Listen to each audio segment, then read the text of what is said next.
예수님께서는 마태복음 16장 18절에서 이렇게 말씀하셨습니다. 내가 이 반석 위에 내 교회를 세울 것이다. 우리는 이 말씀을 통해서 교회는 건물이 아니라 특별한 목적을 위해서 하나님에 의해 불러냄을 받은 무리라는 사실을 확인했습니다. 그렇습니다. 교회는 하나님께서 사랑하는 사람들의 모임이며 동시에 그 사랑을 세상에 전하도록 요청받은 사람들의 모임입니다. 그리고 그리스도를 구주로 주님으로 고백하는 우리 자신이 그분의 교회입니다. 오늘 이 시간 우리는 이러한 진리 위에 교회에 대한 우리의 이해를 넓혀가기 원합니다. 제게 질문이 하나 있습니다. 여러분에게도 드리고 싶은 질문입니다. 기독교인에게 교회는 진정 필요한 것인가? 왜 우리는 때로 교회를 붙들고 고민하는가? 이 질문에 대해서 당연히 어떤 분들은 필요하지, 뭘 또 왜 고민하지, 이렇게 생각하실 수 있겠지만 저는 이 질문이야말로 우리가 다시 물어야 할 질문이라고 생각합니다. 그리고 이러한 질문을 마음에 담고 오늘의 말씀을 통해 그 답을 함께 생각해 보려고 합니다. 예수님은 베드로의 고백을 듣고 단순히 내가 복이 있다고 베드로를 칭찬하시는 것으로 그치지 않으셨습니다. 오히려 예수님은 교회를 세울 것을 선포하셨습니다. 그렇습니다, 여러분. 우리가 예수님에 대한 믿음을 고백할 때 주님은 우리를 그분의 교회로 데리고 가십니다. 이런 의미에서 교회는 단순한 신자들의 모임 이상의 것입니다. 교회는 새로운 공동체라는 뜻입니다. 그런데 모두가 그런 것은 아니지만 오늘날 많은 그리스도인들이 기독교 신앙을 단지 예수와 나라고 하는 이 관계로 이해하는 경향이 많습니다. 그래서 많은 현대의 신자들이 보여주는 태도는 예수님이나 복음은 좋은데 교회는 싫다는 것입니다. 소위 Jesus 이렇게 말하면 yes 이렇게 말합니다. 그런데 church 이렇게 이야기하면 no 이런 태도를 보이는 것이죠. 어떤 분들은 기독교 진리를 진심으로 받아들이고 하나님을 믿는다고 하지만 교회에 직접 나가는 일은 뭔가 불편하고 어색하게 생각합니다. 아니면 교회에 가보았자 별로 얻는 것이 없으므로 예수를 믿는 것은 교회 출석과 아무 상관이 없다고 생각하기도 합니다. 이렇게 많은 분들이 신앙을 단순히 예수와 맺는 개인적인 관계로 생각하는 것이죠. 이것이 교회 안 나가는 소위 가난한 신자들이 보이는 태도입니다.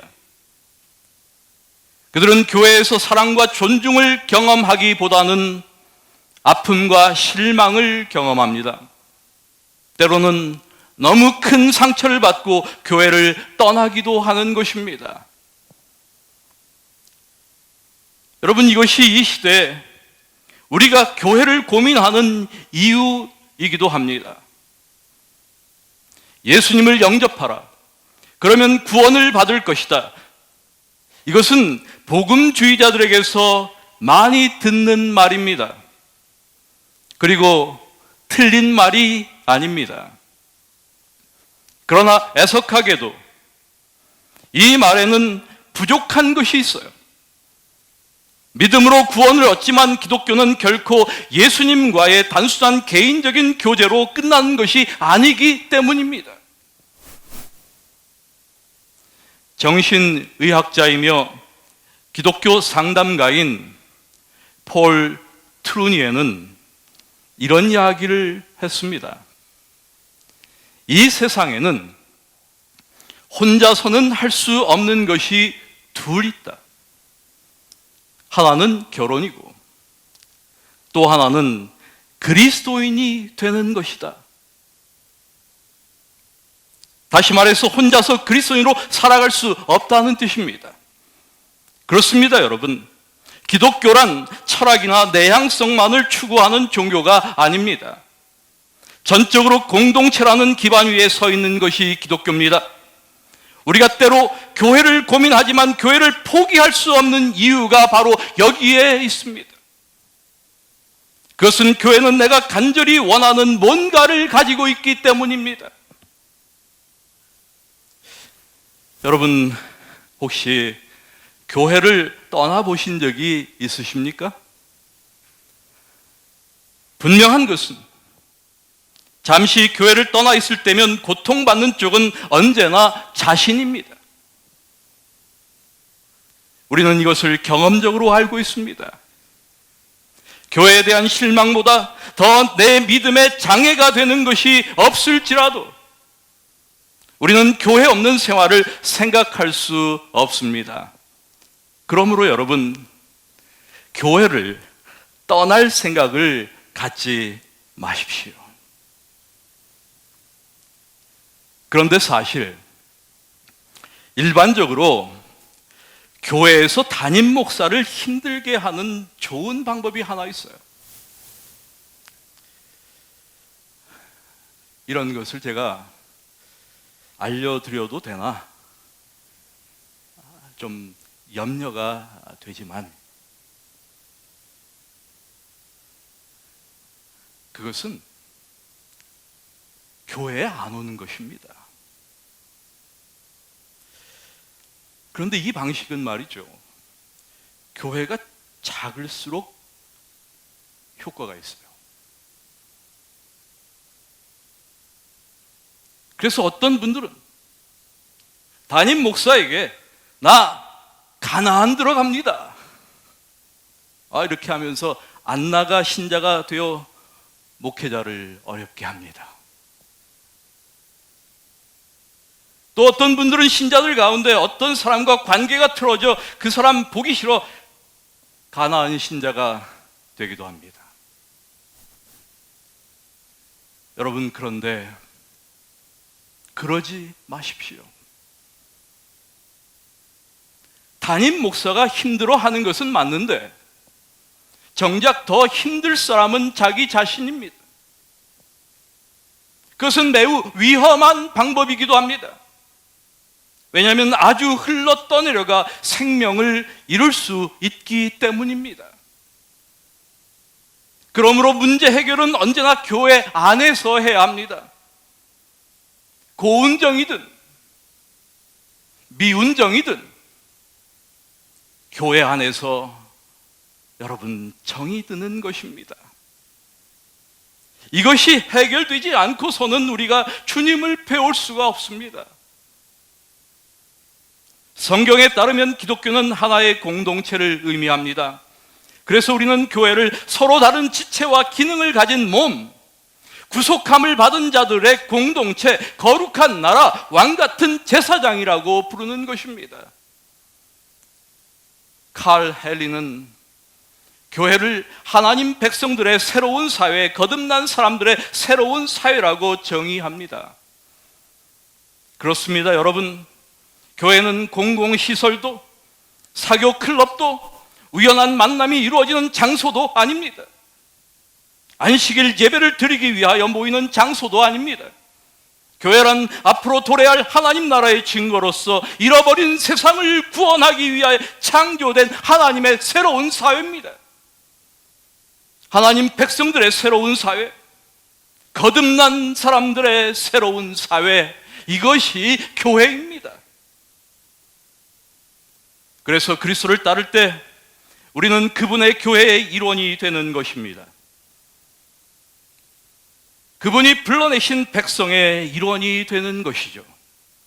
그러므로 교회에 대한 우리의 헌신은 예수님께 대한 우리의 헌신과 구별될 수 없습니다. 교회는 새로운 공동체입니다. 그렇다면 교회는 어떤 공동체일까? 왜 우리는 모이는가?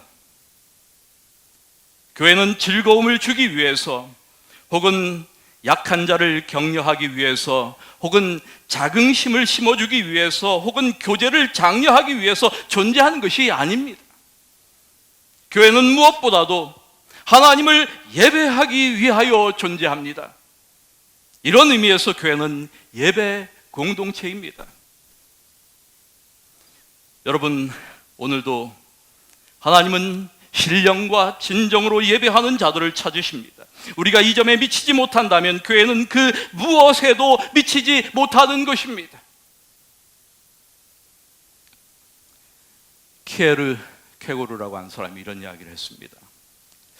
사람들이 교회를 공연장 혹은 극장의 일종으로 여긴다. 아마 그래서 그런지 흔히 우리는 예배를 본다라고 말합니다. 마치 우리는 좌석에 앉은 관객으로 무대 위에서 진행되는 공연을 열심히 쳐다봅니다. 출연자들은 관객들의 시선을 사로잡습니다. 오늘의 공연이 만족스러우면 사람들은 박수와 환호성으로 답례합니다. 하지만 여러분, 교회는 결코 공연장이나 극장이 아닙니다. 아닐 뿐 아니라 정반대의 구조를 보여줍니다. 교회에서는 하나님이 우리의 예배를 구경하는 관객입니다. 그리고 목회자는 예배의 주연 배우가 아닙니다. 그저 관객들의 눈에 띄지 않는 무대 좌우편에서 출연자들에게 은밀히 이것저것 알려주는 보조자의 역할을 수행하는 그런 PD 같은 존재일 뿐입니다. 가장 중요한 것은 예배자들과 하나님과의 교통입니다.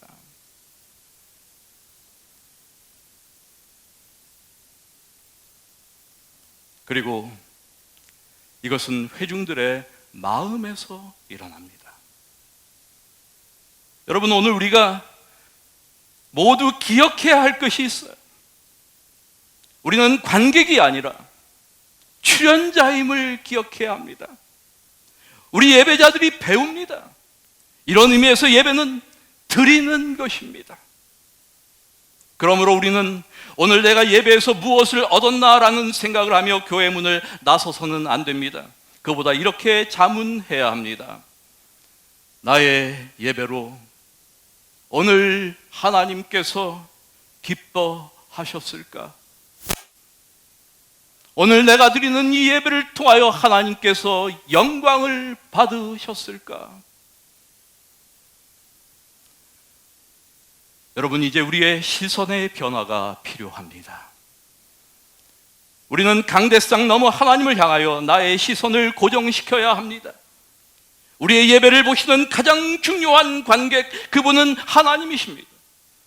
불행하게도 오늘날의 예배는 예배자가 관객인 것처럼 생각하는 예배가 되고 말았습니다. 목회자나 음악이나 성례전이나 기타 예배를 돕는 모든 수단들이 결국은 예배자들과 하나님의 교통이라는 궁극적인 목적을 위하여 존재합니다.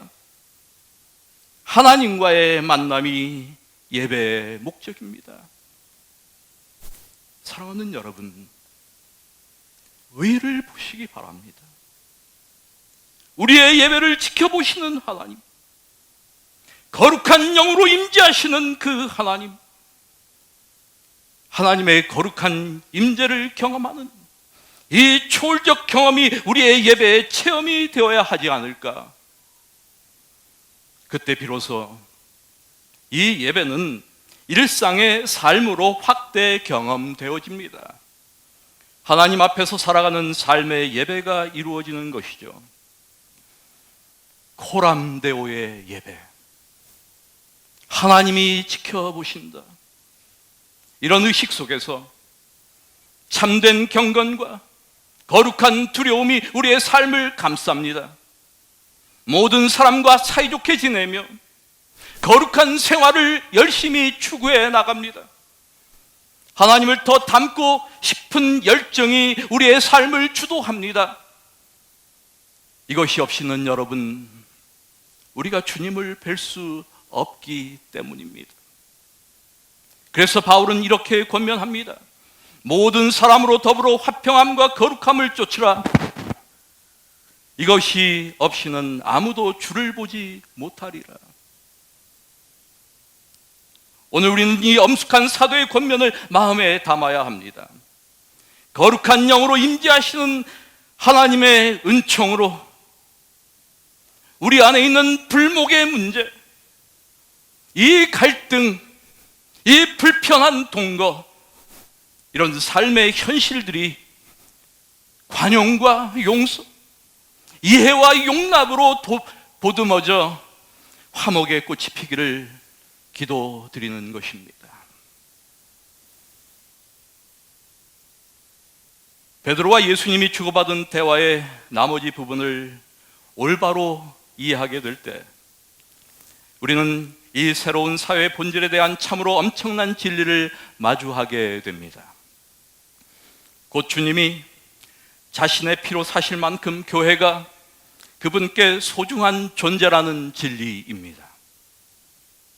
바울은 에베소 교회 감독들을 향하여 설교하면서 하나님이 자기 피로 사신 교회를 치게 하셨다라는 표현을 사용했습니다.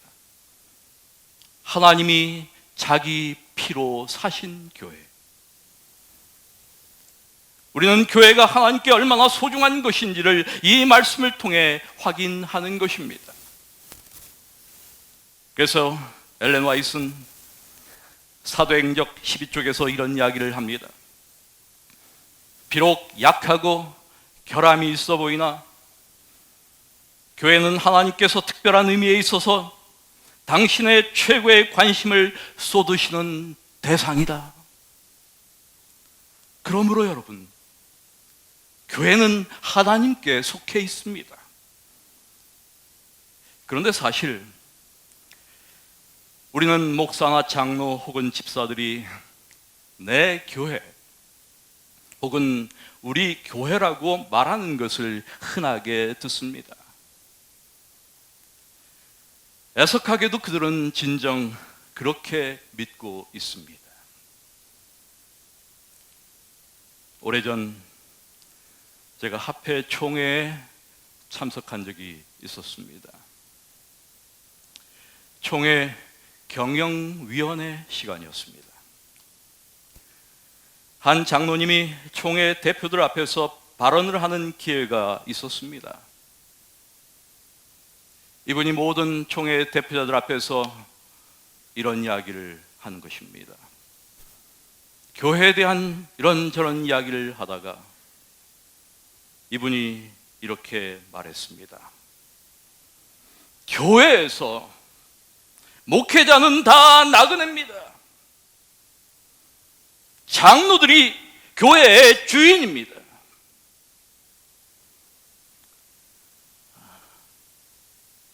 그 순간 저는 제 귀를 의심했습니다. 문득 그런 생각이 들었어요. 야, 이제 우리 교회가 장로교회가 되었구나.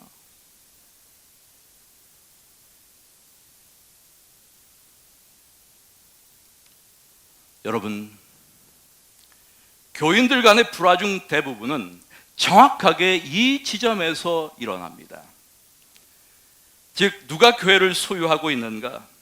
누가 더 권위를 가지고 있나? 요컨대 이 교회가 누구의 교회인지가 문제되는 것입니다. 이 교회의 주인은 누구인가? 종종 교회 안에는 언제나 자신의 뜻을 관철시키려는 사람들이 있습니다. 교회의 주인 행세를 하는 것이죠. 또 교회 안은 교회 권력의 문제도 있습니다. 소위 교권주의의 문제가 있습니다. 그래서 주도권의 대립이 일어납니다. 그리고 이러한 것들이 교회의 분열을 심화시킵니다. 실제 주인이신 그리스도는 언제나 소외됩니다. 러시아의 문호 도스토옙스키의 카라마조프가의 형제들이라고 하는 소설에 이런 이야기가 나옵니다. 종교 재판이 기승을 부리던 중세, 예수님이 스페인의 세비를 방문하여 대재판관인 추기경과 만나는 이야기입니다. 추기경은 예수님을 알아보고 기겁을 했어요. 그리고 나서 그를 잡아서 감옥에 가두었습니다.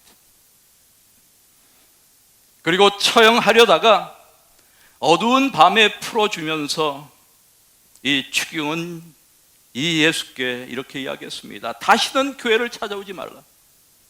이렇게 경고했습니다. 왜냐하면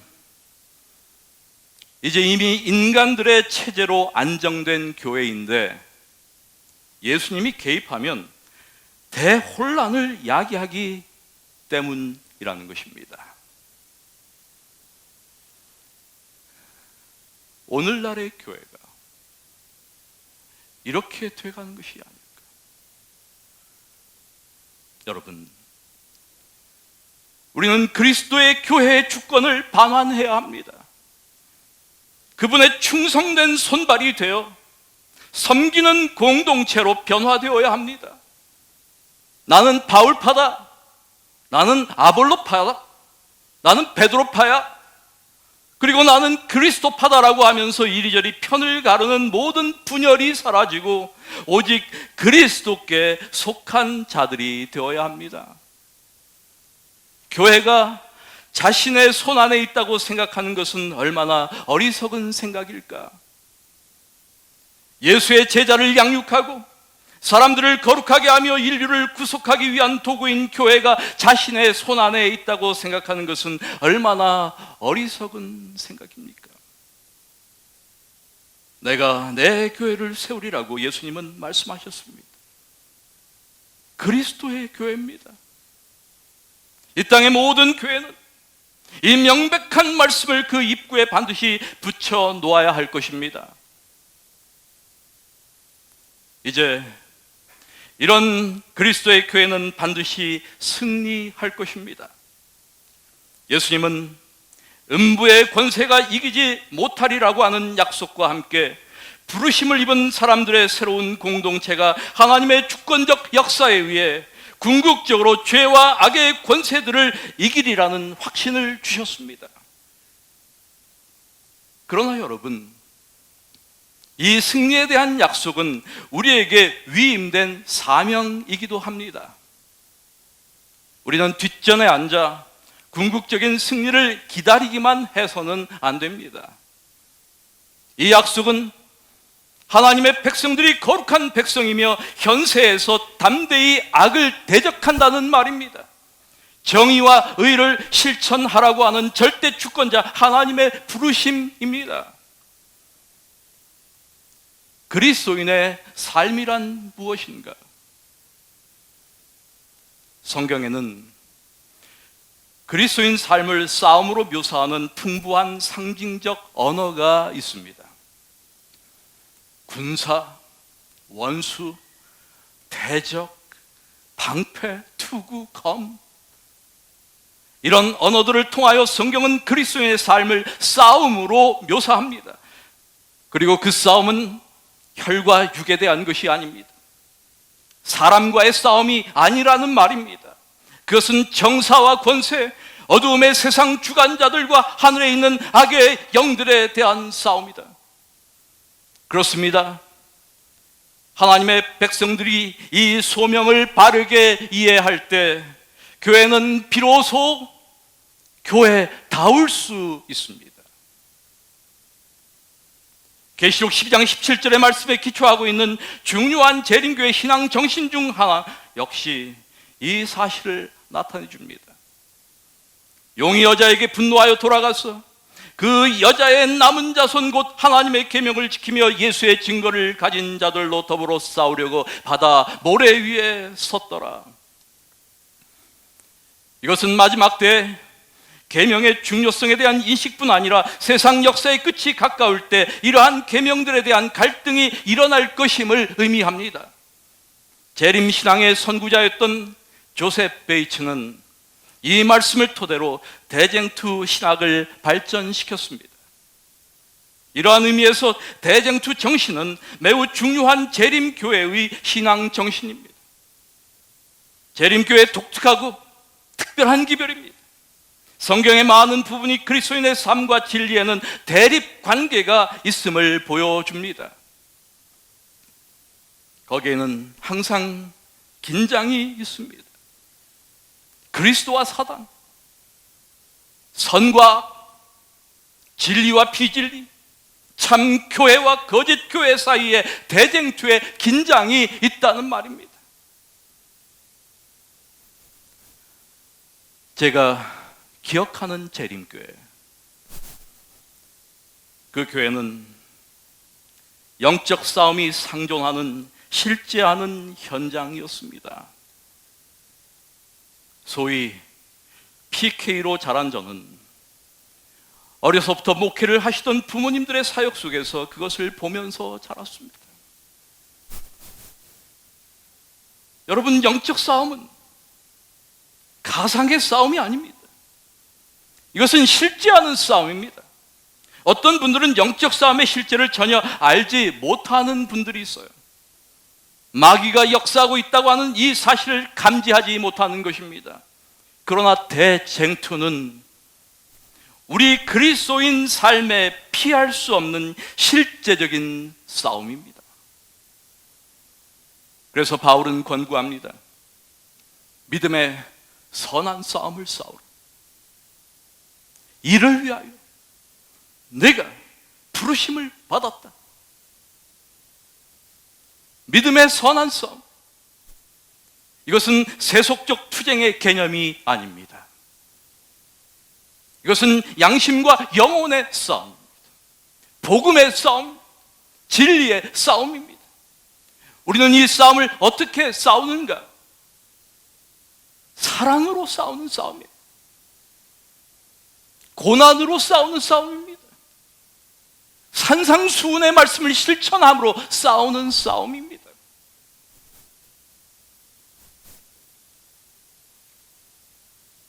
사랑하는 우리 교우 여러분, 이 시대의 교회 문제가 무엇인가? 그것은 싸우지 않는 것입니다.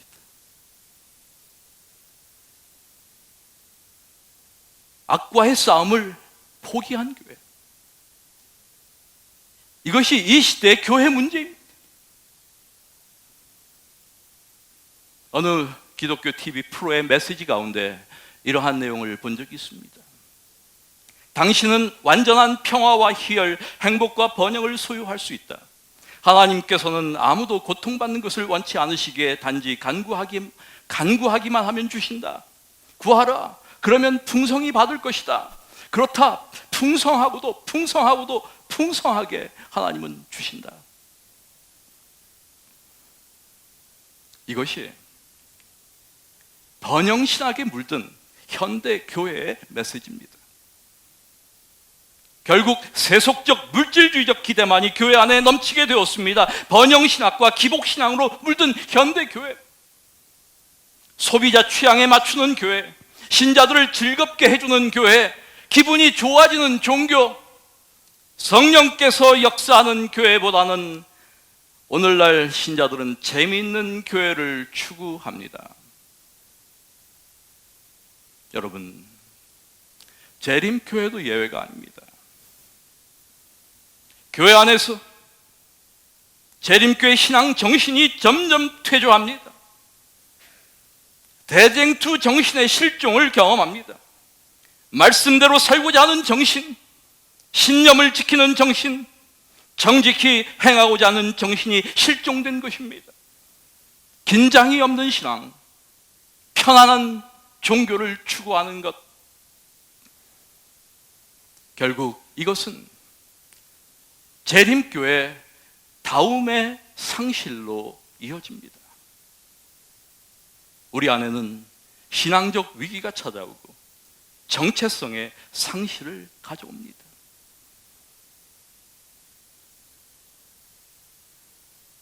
사랑하는 여러분, 다시 교회의 본질로 돌아가야 되지 않겠습니까? 이제는 깨어나야 할 때입니다. 참된 예배 공동체로서 코람데오의 정신이 우리의 삶에서 구현되어야 합니다. 교회의 주권이 그리스도께 있음을 늘 기억해야 할 것입니다. 담대히 우리 앞에 악과 거짓과 부정의를 물리쳐야 할 것입니다. 우리가 참된 교회라면, 진리를 추구하는 교회라면 악과의 싸움을 포기할 수 없습니다.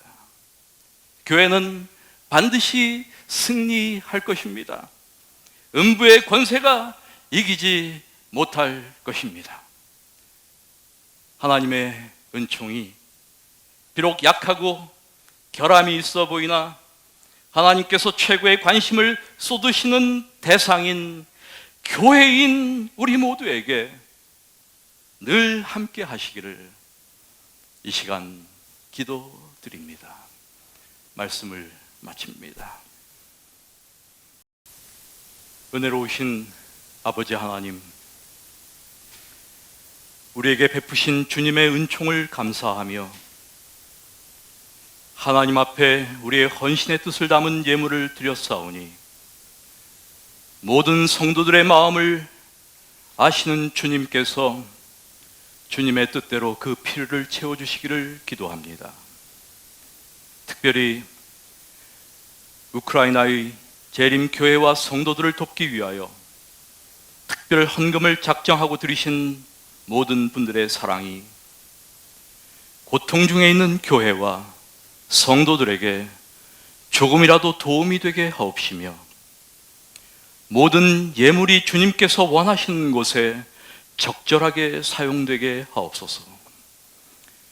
이제는 우리 주 예수 그리스도의 담없는 은혜와 아버지 하나님의 가늠할 수 없는 사랑과 성령 하나님의 감동하심이 악과의 싸움을 피하지 않고 오직 예수께로, 오직 본향으로 더 가까이 나가기를 갈망하며 주님의 다시 오심을 기다리는 주님의 교회와 성도들 위해 영원토록 함께 하시기를 예수님의 이름으로 간절히 축원하옵나이다.